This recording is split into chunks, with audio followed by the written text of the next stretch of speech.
বাক পাঞ্জাতন জিনিসটা কেউ বলতে চাইতেছে বা বুঝাইতে চাইতেছে রাসূলুল্লাহ সাল্লাল্লাহু আলাইহি ওয়াসাল্লামের জামানার পরে বাক পাঞ্জাতনের আবির্ভাব ঘটেছে। আসলে রাসূলের তো ইন্তেকাল হয়ই না।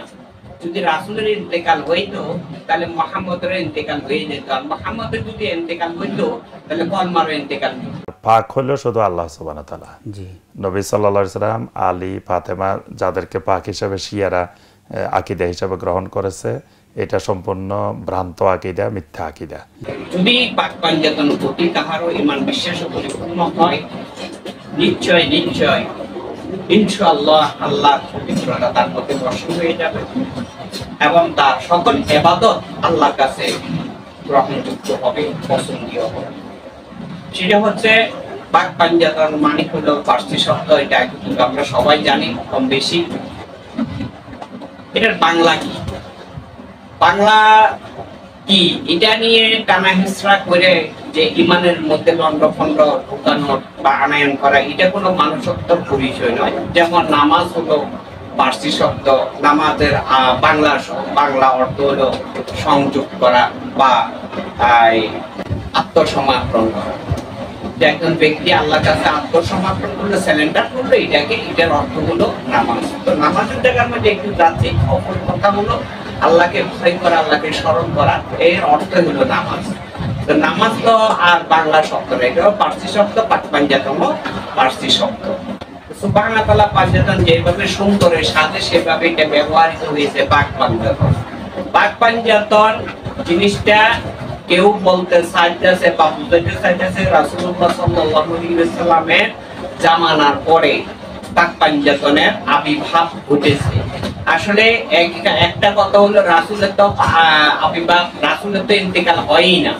যদি রাসূলের ইন্তেকাল হইতো তাহলে মুহাম্মদের ইন্তেকাল হয়ে যেত, আর মুহাম্মদের যদি ইন্তেকাল হইতো তাহলে কলমারও ইন্তেকাল হইতো। তো কাজে এটা বুঝার মধ্যে বিষয় হলো নবী মানে হলো সশরীর একটা পরিপূর্ণ আল্লাহর বন্ধু, রাসূলও আল্লাহর বন্ধু। এখানে রাসূল হলো, রাসূল শব্দের মধ্যে বুঝার অংশ যে বিনা তারে কানেকশন, আল্লাহ হইতে যে সুসংবাদ আনায়ন করে এবং বন্ধুর মাধ্যমে মানুষের মধ্যে প্রয়োগ করে, তাকে রাসূলের পরিচয় দেওয়া হয়েছে। রাসূল সাল্লাল্লাহু আলাইহি ওয়াসাল্লাম, আল্লাহর নবী রাসূলুল্লাহ সাল্লাল্লাহু আলাইহি ওয়াসাল্লাম এই জন্য নামে যুক্ত হয়েছে। তো নবী মুহাম্মদ রাসূলুল্লাহ সাল্লাল্লাহু আলাইহি ওয়াসাল্লামের যে শুরুর নাম ছিল সেটা মুহাম্মদ নবী রাসূলুল্লাহ সাল্লাল্লাহু আলাইহি ওয়াসাল্লাম। আগে নবী শব্দটা ব্যবহার হয়েছে, পরে রাসূলের নামটি, রাসূল শব্দটি ব্যবহার হয়েছে। অথচ রাসূল শব্দটি একজন মানুষের ভূমিষ্ঠ হওয়ার পরে এটার সাথে রাসূল নামটি যুক্ত তখনই হয়েছে যাহাকে আল্লাহ বন্ধু হিসেবে বর্ণিত করেছেন। আল্লাহ কুদরতি যে রাসূল শব্দটি, সেটা হচ্ছে যে বার্তা প্রকাশ করা, সত্য পবিত্র আল্লাহর কথা বার্তা মানুষের মধ্যে প্রকাশ করা, এখানে হলো রাসূলের পরিচয়। তার মানে হচ্ছে আল্লাহর বন্ধু বা দোস্ত পরিচয়। এখানে কাহারা কথা বলে, কে কথা বলে, সেটাই আমাদের জন্য বোঝার খুবই প্রয়োজন। এই বোঝার অংশটাই কি, বোঝার অংশটা হলো যে এইখানে যে যখন একজন মানুষের কথা বলে, এই কথার মধ্যে তার ব্যক্তিগত চিন্তাও থাকতে পারে, আল্লাহর নবী রাসূলুল্লাহ সাল্লাল্লাহু আলাইহি ওয়াসাল্লামের প্রেম মহব্বত থাকতে পারে, আল্লাহর রঙের সাথে রঙ্গিত হইতে পারে। যে ব্যক্তি আল্লাহর রঙের সাথে রং মিশিয়ে ফেলে, সেই ব্যক্তির মাধ্যম দিয়ে আল্লাহ পাক রব্বুল আলামিন কথা বলে। যাহাদের রং আল্লাহর সাথে মিশাইতে পারে না, তাদের মাধ্যম দিয়ে আল্লাহ সাহায্য করে কথা বলে। তার মানে জাবানে জিব্রাইল কুদরতে ইলাহি, আল্লাহর কুদরতি ছাড়া জিব্রাইল বা মানুষের কথা বলার তার কোনো শক্তি নাই। এইখানে হলো রাসূলের পরিচয়। যাই হোক, যে কথাটা আমাদের বোঝা খুব দরকার ছিল সেটা হলো পাক পাঞ্জাতন কি। পাক পাঞ্জাতন মানে হলো পাঁচটি সশরীরকে পাঁচটি সশরীরকে মিলিত করে পাক পাঞ্জাতন বলা হয়েছে। এখানে পাক পাঞ্জাতনের পরিচয়ের মধ্যে রয়েছে আল্লাহর নবী রাসূলুল্লাহ সাল্লাল্লাহু আলাইহি ওয়াসাল্লাম, হযরত আলী আলাইহিস সালাম, মা ফাতেমা জোহরা আলাইহিস সালাম, ইমাম হাসান ও হোসেন আলাইহিস সালাম। এই পাঁচজনকে মিলিত করে পাক পাঞ্জাতন ঘোষণা করা হয়েছে। তো পাঁচজনকে যদি আমরা দুনিয়ার সাথে মিলিয়ে বসি তবে তাদের পবিত্রতা কখনো নিজের ঈমানের মধ্যে আনয়ন করা যাবে না।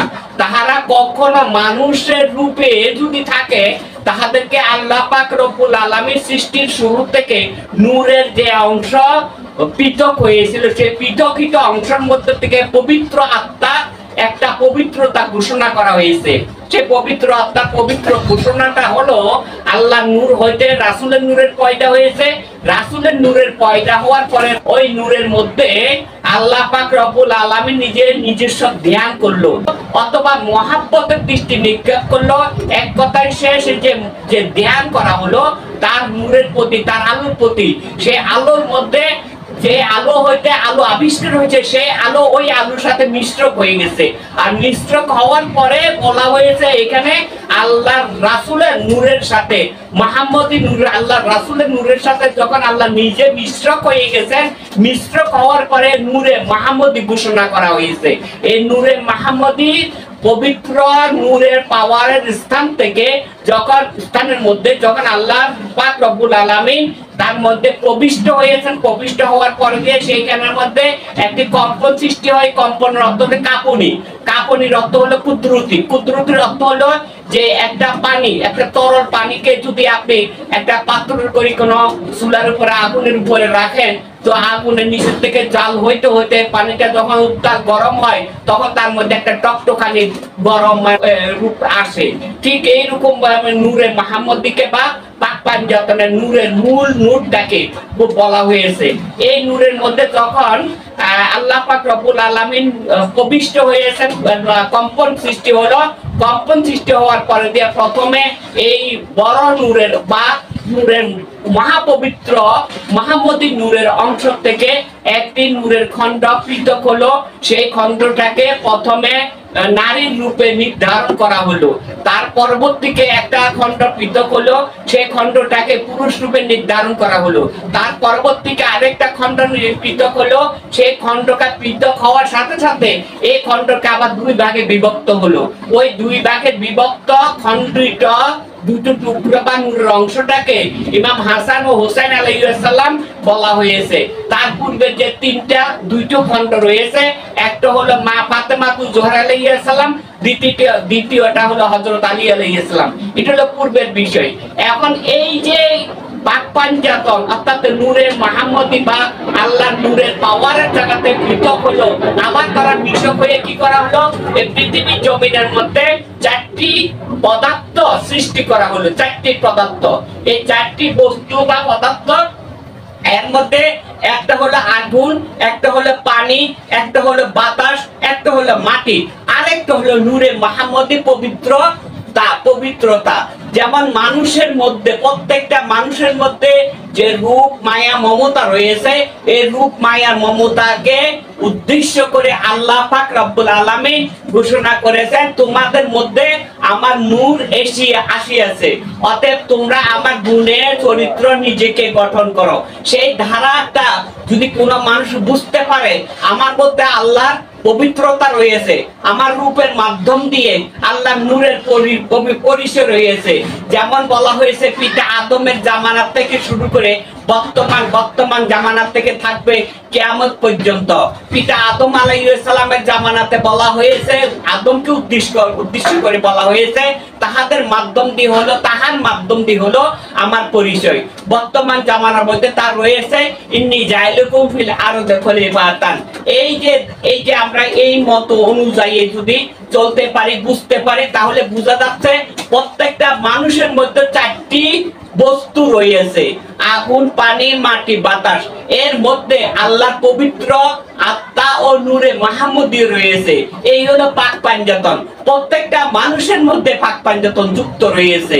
আর এই যুক্তিত পাক পাঞ্জাতন কখনো রাসূলের ইন্তেকালের পরে না, এটা হলো ভবিষ্যৎ, এটা হলো সৃষ্টির শুরু থেকে, বর্তমান সৃষ্টির শুরু থেকে, মানে যখন আলো বাতাস সৃষ্টি করা হয় নাই, যখন পৃথিবী সৃষ্টি করা হয় নাই, আসমান জমিন সৃষ্টি করা হয় নাই, আরশ কুরসি সৃষ্টি করা হয় নাই, লৌহ কলম সৃষ্টি করা হয় নাই, মানব দানব সৃষ্টি করা হয় নাই, জিন ফেরেশতা সৃষ্টি করা হয় নাই, তার পূর্বে হলো পাক পাঞ্জাতনের পরিচয়। আর সেই পাক পাঞ্জাতনের পরিচয় অবশেষে আল্লাহ নবী রাসূলুল্লাহ সাল্লাল্লাহু আলাইহি ওয়াসাল্লামের জামানার মধ্যে যখন কোরআন নাযিল হলো, এই কোরআনের মধ্যেও পাক পাঞ্জাতনের পরিচয় একাধিক জায়গার মধ্যে রয়েছে। যেমন সূরা আল ইমরানের 61 নাম্বার আয়াতের মধ্যে রয়েছে, ফামান হাজ্জাকা ফি মিন বাদে মা জাআকা মিনাল ইলমি ফাকুল তাআলাউ নাদু ওয়া আবনা আনা ওয়া আবনাকুম ওয়া নাসা আনা ওয়া নাসাকুম ওয়া আনফুসানা ওয়া আনফুসাকুম সুম্মা নাবতাহিল ফানাসআল নালাতাল্লাহি কাজিবিন। এখানে এই আয়াতের ভিতরে যে প্রমাণিত রয়েছে, এই আয়াতে যেভাবে তাফসীর কারকেরা তাফসীর আনায়ন করেছে, তার মধ্যে সর্বোত্তম তাফসীর হিসাবে গণ্ডিত হয়েছে। যে তাফসীর করেছেন তার নাম হচ্ছে হযরতে জাবের রাদিয়াল্লাহু তাআলা আনহা। হযরতে জাবের রাদিয়াল্লাহু তাআলা আনহার মাধ্যমে এই তাফসীরের মাধ্যমে আসছে, এই যে বলা হয়েছে আনফুসানা শব্দের দ্বারা বলা হয়েছে, শব্দের দ্বারা বোঝানো হয়েছে রাসূল সাল্লাল্লাহু আলাইহি সাল্লাম ও হযরত আলী আলাইহিস সালামকে বোঝানো হয়েছে। ওয়া নাসাআনা শব্দের দ্বারা মা ফাতেমা জোহরা আলাইহিস সালামকে বোঝানো হয়েছে। ওয়া আবনা আনা শব্দের দ্বারা ইমাম হাসান ও হোসেন আলাইহিস সালামকে বোঝানো হয়েছে। তাহলে কোরআন শরীফের মধ্যে, কোরআন শরীফের আয়াতের মধ্যে যদি তা থাকে এই শব্দের অনুবাদ যদি ইহাই হয়ে থাকে, তাহলে তাফসীর কারকের তাফসীরের মধ্যে সবচেয়ে উত্তম তাফসীর যে তাফসীর করেছেন, এই তাফসীরটা হলো মানুষের মধ্যে সঠিক তথ্য, কোরআন শরীফের সঠিক তথ্য পৌঁছে দেওয়ার জন্য, মানুষের মধ্যে আত্মবিশ্বাস অনায়ন করার জন্য এর তাফসীর কারকে এই কাজ করেছেন। এখন যারা বলতেছে এই পাক পাঞ্জাতন ও শিয়ার জামানা হয়েছে, এই অমুকে এইভাবে করেছে, জাল হাদিস বানিয়েছে, এই সমস্ত কথাবার্তা যারা বলতেছে, তারাও তো বড় বড় মাওলানা, এই বড় বড় স্কলার মাওলানা, তাদেরকে লক্ষ লক্ষ মানুষের ভালোবাসে, বিশ্বাস করে। এই ভালোবাসার মানুষগুলা যদি এই ভুল তথ্য পাইয়া থাকে, তাহলে তারা ভুল হিসেবে তো গণ্ডিত হবে। সুতরাং পাক পাঞ্জাতন কার আত্মীয় তার স্থান নয়, পাক আল্লাহও কার আত্মীয় নয়। আল্লাহ হলো প্রত্যেকের আপন, পাক পাঞ্জাতনের প্রত্যেকের আপন, রাসূলও প্রত্যেকের আপন। আমরা যদি রাসূল পাইতে হয়, আগে আমাদেরকে আহলে বায়াতে বিশ্বাস করতে হবে, ভালোবাসতে হবে। যতক্ষণ পর্যন্ত আহলে বায়াতে বিশ্বাস করতে না পারবো, ভালোবাসতে না পারবো, ততক্ষণ পর্যন্ত আমরা রাসূল বুঝবো না। যতক্ষণ পর্যন্ত রাসূল না বুঝবো, ততক্ষণ পর্যন্ত আল্লাহ বুঝবো না।